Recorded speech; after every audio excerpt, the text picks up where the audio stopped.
Tunaheshimu Simba Sports. Tunaheshimu kwa sababu walikuwa title contenders wetu kwenye msimu ulioisha. Wana wachezaji wazuri, lakini hao jana niliwaangalia. Naamini mechi itakuwa nzuri sana tarehe 12. Pressure itazidi kutokana na matokeo ambayo pia amepata mtani wako jana. Kwa nani? Pressure kwa nani? Kwa kuelekea kwenye mchezo wa ngao ya jamii. Kwa maana Simba amepoteza na wewe umepoteza leo. Ni kwamba utatumia nguvu kubwa sana kuhakikisha kwamba lazima upate matokeo.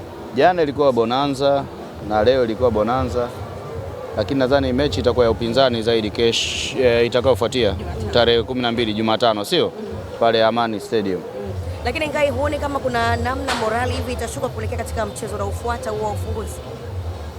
Kwa nani sasa, kwetu au kwao? Kwa timu yenu. Kwa timu ya Yanga. Hapana, sisi tuko vizuri. Tuko vizuri kabisa. Kwenye swala la kuhamasisha timu yetu tuko vizuri sana. Tuko vizuri sana kwenye engo hiyo. Na ndio maana huwa tunapata matokeo vizuri sana, kwa sababu ni kwamba tunajua tunavyofanya maandalizi yetu kuelekea kwenye dabi na vile vile tunavyoongea na wachezaji wetu. Kwa hiyo naamini nyinyi mmeona mpira, mmeangalia wachezaji jinsi wanavyocheza. Na wachezaji wazuri. Kwa hiyo naamini watafanya kitu, tutapata matokeo. Nikirejea kwa maneno ama nikimnukuu Baraka Mpenja wakati mechi inaendelea, alisema kwamba mshambuliaji bora anapewa mpira, hapewi muda. Leo tumemshuhudia Shalulile akifunga goli kwenye tamasha kubwa la Young Africans. Hebu tupe neno kidogo kuhusiana na Shalulile. Mshambuliaji mkubwa, ni mshambuliaji ambaye anastahili kucheza Young Africans. Ni mshambuliaji ambaye ameshapata kila kitu kwenye michuano ya Afrika. Kwa hiyo naamini kuna kitu atakuja kutuongezea na sisi kwa ajili ya kuzidi kusogeza juu kwenye michuano inayofuata ya kimataifa. Unawaambia nini mashabiki ambao wametoka hilo wakiwa na nyuso za huzuni? Hakuna huzuni yoyote, lilikuwa tamasha la kilele cha wiki ya mwananchi, tumeshalimaliza. Kwa hiyo niwaombe kabisa, kesho Jumatatu wapumzike, Jumanne mimi mwenyewe nitaiongoza timu kuelekea Zanzibar. Mimi ndio mkuu wa msafara.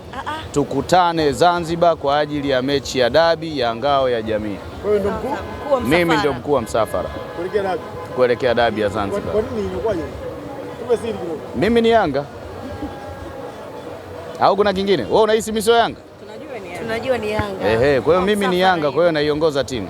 Naiongoza timu Zanzibar. Malume, kitendo cha kusema mimi ndio mkuu wa msafara maana yake ni kuwahakikishia wananchi kwamba timu tunaipambania vilivyo.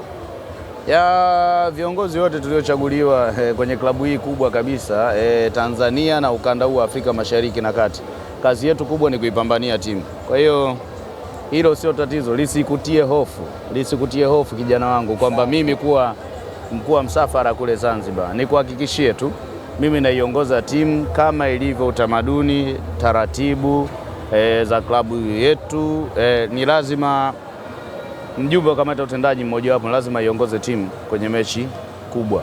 Sawa, kwenye mechi ya nje. Hii ni mechi ya nje kwa sababu hatuchezi Dar es Salaam.